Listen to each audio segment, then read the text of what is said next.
بسم اللہ الرحمن الرحیم۔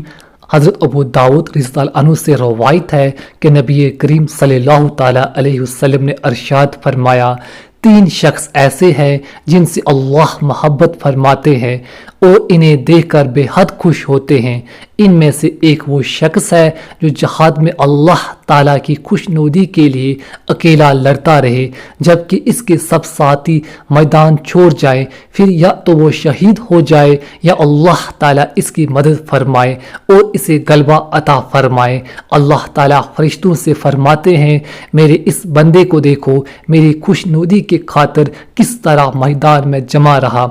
دوسرا وہ شخص ہے جس کے پہلو میں خوبصورت بیوی ہو اور بہترین نرم بستر موجود ہو اور پھر وہ ان سب کو چھوڑ کر تہجد میں مشغول ہو جائے۔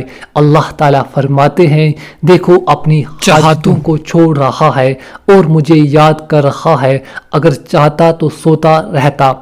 تیسرا وہ شخص ہے جو سفر میں قافلے کے ساتھ ہو اور قافلے والے رات دیر جا کر سو چکے ہوں اور وہ یہ آخر شب میں طبیعت چاہے نہ چاہے ہر حال میں تہجد کے لیے اٹھ کھڑا ہو۔